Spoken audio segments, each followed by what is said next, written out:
Selamat menonton video ini.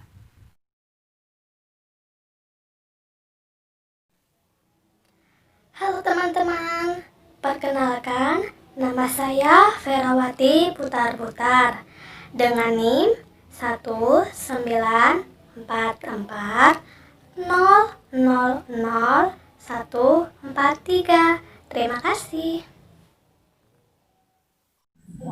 Assalamualaikum warahmatullahi wabarakatuh. Nama saya Muhammad Dafa Maulana. NIM saya 194400137.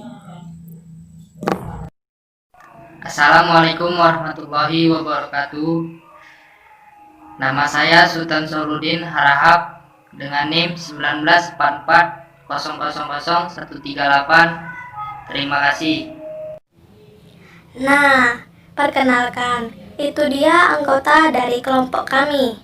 Kami dari kelompok 1, kelas Manajemen Cimalam, mata kuliah Bank dan Lembaga Keuangan Bank, di tahap semester 3, Fakultas Ekonomi dan Bisnis di Universitas Potensi Utama Medan.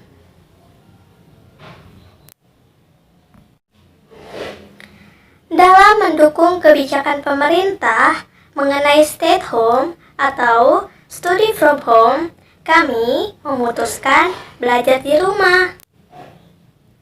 Walaupun kami belajar di rumah, kami tetap meluangkan waktu kami secara mandiri untuk belajar ataupun dengan bantuan dosen melalui kuliah daring. Dalam kesempatan hari ini, kami akan menjelaskan pelajaran bab tentang suku bunga. Silakan disimak ya. Sudah berapa kali kita mendengar tentang bunga? Sayangnya, bukan bunga yang ini, tetapi bunga yang berhubungan dengan ini dan ini. Mengapa ada bunga? Teori suku bunga dan tingkat bunga. 1. Teori suku bunga. Suku bunga adalah harga yang dibayar si peminjam atau biasanya disebut dengan debitur kepada pihak yang meminjamkan atau kreditur untuk pemakaian sumber daya secara interval dalam waktu tertentu. Jumlah peminjaman yang diberikan disebut dengan prinsipal. Dan harga yang dibayar biasanya diekspresikan sebagai presentasi dari prinsipal per unit waktu tersebut atau pada umumnya dan pada waktu setahun. Teori suku bunga menurut klasik.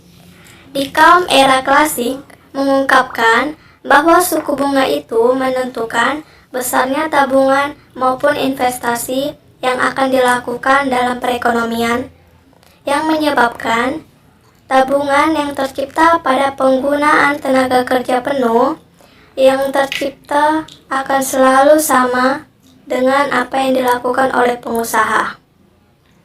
Terlepas dari teori ekonomi makro, teori klasik menjelaskan bahwa tingkat bunga merupakan nilai balas jasa dari modal. Teori suku bunga menurut Keynes. Pandangan berbeda yang diberikan oleh Keynes. Menurutnya, tingkat suku bunga itu merupakan suatu fenomena moneter. Artinya, tingkat suku bunga ditentukan oleh penawaran dan permintaan uang, atau ditentukan oleh pasar uang. Uang akan mempengaruhi kegiatan ekonomi atau GNP, sepanjang uang itu mempengaruhi tingkat bunga. Perubahan tingkat bunga selanjutnya akan mempengaruhi keinginan untuk mengadakan investasi, dengan demikian akan juga mempengaruhi GNP. Baiklah, di sini saya akan menjelaskan apa itu pengertian suku bunga dan bank. Yang pertama, pengertian bunga dan suku bunga. Bunga adalah imbalan jasa atas pinjaman uang. Imbal jasa ini merupakan suatu kompensasi kepada pemberi pinjaman atas manfaat ke depan dari uang pinjaman tersebut apabila diinvestasikan. Jumlah pinjaman tersebut disebut dengan pokok utang atau prinsipal. Persentase dari pokok utang yang dibayarkan sebagai imbal jasa atau bunga dalam suatu periode tentu disebut dengan suku bunga. Yang selanjutnya, yang B, pengertian bunga bank. Menurut Rimsky J. Judison, bunga bank adalah penghasilan yang diperoleh sebagai imbalan dari pihak yang meminjam atau memanfaatkan uang dari bank.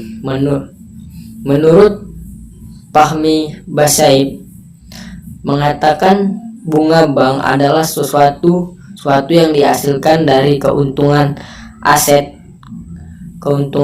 keuangan. Tujuannya adalah untuk memberikan pada investor keuntungan bagi investasi dana yang dimilikinya. Yang berikutnya yaitu bunga bank, yang dapat diartikan sebagai balas jasa yang diberikan oleh bank yang berdasarkan prinsip konvensional kepada nasabah yang membeli atau menjual produknya. Bunga juga dapat diartikan sebagai harga yang dibayar kepada nasabah yang memiliki simpanan dengan yang harus dibayar oleh nasabah kepada bank atau nasabah yang memperoleh pinjaman. Baiklah, saya akan menjelaskan materi tentang dana dari lembaga lainnya. Bunga simpanan, bunga yang diberikan sebagai rangsangan atau balas jasa bagi nasabah yang menyimpan uangnya di bank. Bunga simpanan merupakan harga yang dibayar bank kepada nasabahnya. Sebagai contoh, jasa giro, bunga tabungan, dan bunga deposito. Bunga pinjaman. Bunga pinjaman adalah bunga yang diberikan kepada para peminjam atau harga yang harus dibayar oleh nasabah peminjam kepada bank. Sebagai contoh, bunga kredit. Suku bunga efektif. Suku bunga efektif adalah suku bunga yang dihitung berdasarkan nilai pokok yang belum dibayar atau terhutang.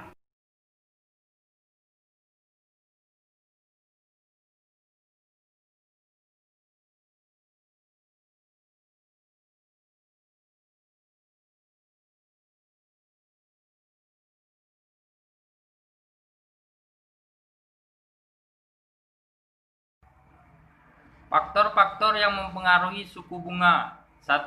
Kebutuhan dana. 2. Persaingan. 3. Kebijakan pemerintah. 4. Harga laba yang diinginkan. 5. Jangka waktu. 6. Kualitas jaminan. 7. Reputasi perusahaan. 8. Produk yang kompetitif. 9. Hubungan baik. Fungsi tingkat suku bunga dalam perekonomian. A. Menjamin tabungan akan mengalir ke dalam investasi untuk meningkatkan pertumbuhan ekonomi. Yang B. Merupakan alat kebijaksanaan pemerintah yang penting untuk mempengaruhi volume tabungan dan investasi. Yang C. Menjatahkan penawaran kredit kepada proyek investasi dengan harapan penghasilan paling tinggi. Yang D. Sebagai daya tarik bagi para penabung yang mempunyai dana lebih untuk diinvestasikan.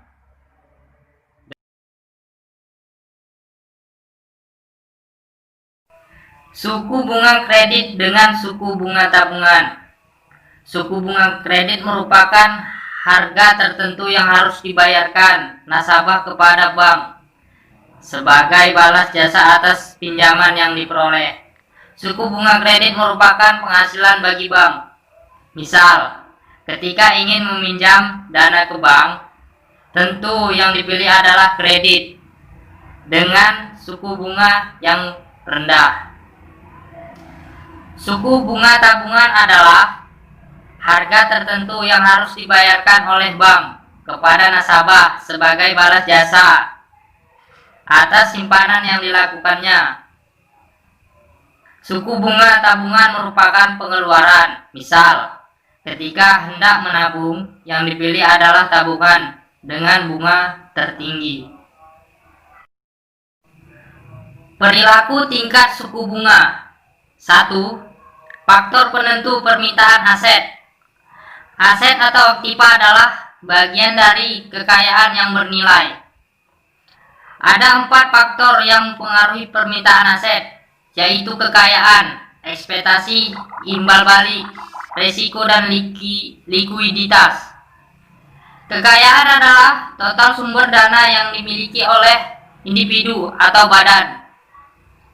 Ekspektasi, imbal hasil, adalah imbal hasil relatif suatu aset terhadap aset lainnya dari suatu periode ke periode berikutnya.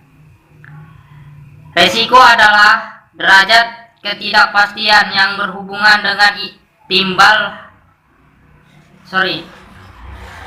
dengan imbal hasil dari satu aset relatif terhadap aset lainnya. Likuiditas adalah kemudahan atau kecepatan suatu aset konversi ke dalam bentuk kas tanpa biaya yang besar. Yang kedua, permintaan dan penawaran obligasi. Analisis penentuan tingkat bunga digunakan untuk menurunkan permintaan. Analisis penentuan dan penawaran obligasi. Tingkat bunga berbagai sekuritas bergerak secara searah, berhubungan positif, sehingga analisis penentuan tingkat bunga cukup pada satu sekuritas, yaitu obligasi. Analisis permintaan obligasi digunakan untuk memperoleh kurva permintaan obligasi, yaitu hubungan antara jumlah permintaan dengan harga obligasi. Oke, selanjutnya yaitu komponen-komponen dalam menentukan bunga kredit. Komponen-komponen dalam menentukan bunga kredit itu terbagi menjadi 4 bagian. Yang pertama yaitu total biaya dana atau cost of fund. Yang kedua, biaya operasi. Yang ketiga, cadangan risiko kredit. Yang keempat, laba yang diinginkan. Oke, di sini saya akan menjelaskan komponen dalam menentukan bunga kredit, yaitu yang pertama yaitu total biaya dana atau juga cost of fund. Total biaya dana merupakan total bunga yang dikeluarkan oleh bank untuk memperoleh dana simpanan, baik dalam bentuk simpanan giro, tabungan maupun deposito. Total biaya dapat tergantung dari seberapa besar bunga yang ditetapkan untuk memperoleh dana yang diinginkan. Total biaya dana ini harus dikurangi dengan cadangan wajib atau reserve requirement atau RR yang telah ditetapkan oleh pemerintah. Selanjutnya yang kedua yaitu biaya operasi. Dalam melakukan kegiatan, setiap bank membutuhkan berbagai sarana dan prasarana, baik berupa manusia maupun alat. Penggunaan sarana dan prasarana ini memerlukan sejumlah biaya yang harus ditanggung bank sebagai jasa operasi. Lanjutannya, 3. Cadangan risiko kredit merupakan cadangan terhadap macetnya kredit yang akan diberikan. Hal ini disebabkan setiap kredit yang diberikan pasti mengandung suatu risiko tidak terbayar. Yang keempat, laba yang diinginkan setiap kali melakukan transaksi bank selalu ingin memperoleh laba yang maksimal. Penentuan ini ditentukan oleh beberapa pertimbangan penting, mengingat penentuan besarnya laba sangat mempengaruhi besarnya bunga kredit. Jenis-jenis pembebanan suku bunga kredit. Berdasarkan perhitungannya, terdapat 3 jenis suku bunga kredit yang diterapkan di Indonesia.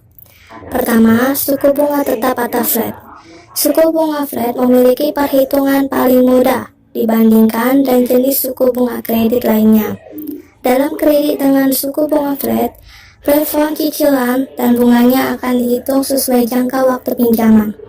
Rumus perhitungan yang digunakan untuk suku bunga flat tersebut adalah dengan rumus bunga per bulan, yaitu P kali L kali T dan dibagi CB, di mana P sebagai pokok pinjaman, I sebagai suku bunga per tahun, T jumlah tahun jangka waktu kredit, dan JB sebagai jumlah beban dalam jangka waktu kredit. Satu contoh, Bu Muhammad mengajukan kredit mobil sebesar 180 juta dengan jangka waktu kredit 4 tahun dengan bunga flatnya sebesar 5% per tahun. Berikut yang harus dibayarkan Muhammad setiap bulannya. Diketahui jumlah pokok pinjaman sebesar 180 juta, masa tenornya 48 bulan di mana itu sekitar 4 tahun, bunga flatnya sebesar 5% per bulan, maka perhitungan cicilan. Cicilan pokoknya tadi sebesar 180 juta dibagi 48 bulan, yaitu 3.750.000 per bulan.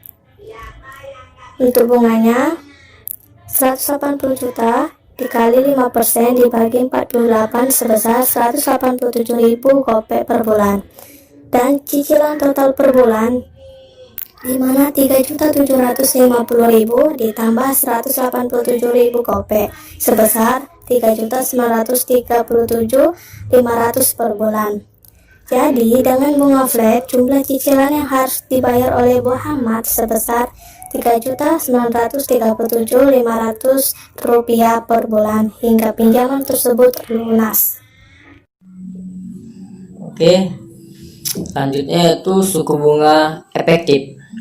Suku bunga efektif kerap disebut dengan sliding rate. Biasanya suku bunga ini digunakan untuk kredit jangka panjang seperti KPR. Beban bunga yang dikenakan di suku bunga efektif lebih rendah dibanding suku bunga flat. Sebab bunga dihitung berdasarkan sisa utang pokok yang belum dibayar. Besar cicilan yang dibayar akan semakin turun seiring berjalannya waktu karena sisa utang pokok semakin berkurang. Selanjutnya yaitu rumus perhitungan yang digunakan untuk suku bunga efektif, yaitu bunga per bulan atau bunga sama dengan SP kali I kali buka kurung 30 ser 360 tutup kurung. SP yaitu saldo pokok pinjaman bulan sebelumnya. I suku bunga per tahun, 30 jumlah dari sebulan, 360 jumlah hari dalam setahun. Baiklah, di sini saya akan memberikan contoh dari suku bunga efektif. Contohnya yaitu Pak Budi mengajukan KPR sebesar 120 juta dengan jangka waktu kredit 1 tahun dan dikenakan bunga secara efektif sebesar 10% per tahun. Cicilan bulanan yang dibayar Pak Budi diketahui jumlah pokok pinjaman yaitu sebesar 120 juta rupiah, masa tenor 12 bulan, bunga efektif 10% per tahun. Baiklah, mungkin hanya itu saja yang bisa saya sampaikan. Terima kasih kepada Dapa Maulana yang sudah memberikan contoh soalnya. Di sini saya akan menjawab pertanyaan tersebut. Cicilan pokok sama dengan 120 juta dibagi 12 bulan sama dengan 10 juta per bulan. Bunga bulan pertama dibagi 120 juta dikali 10% dibagi 12 bulan sama dengan 1 juta. Cicilan total bulan pertama sama dengan 10 juta tambah 1 juta sama dengan 11 juta. Bunga bulan kedua sama dengan 120 juta dikurang 2 kurang 1 kali 10 juta kali 10% dibagi 12 sama dengan 916.667. Cicilan total bulan kedua 10 juta tambah 916.667 rupiah sama dengan 10.916.667. Terlihat cicilan di bulan pertama lebih besar dibandingkan cicilan bulan kedua. Fungsi suku bunga: 1. Membantu akhiran pada tabungan menuju investasi untuk dapat mendukung sebuah pertumbuhan ekonomi. 2. Mendistribusikan jumlah kredit yang sudah tersedia. Umumnya dapat memberikan dana kredit untuk sebuah proyek investasi yang menjanjikan hasil tertinggi. Yang ketiga, menyeimbangkan satu persediaan uang dengan permintaan uang dari suatu negara. Yang keempat, alat penting mengenai suatu kebijakan pemerintah melalui pengaruhnya terhadap pada jumlah tabungan dan investasi.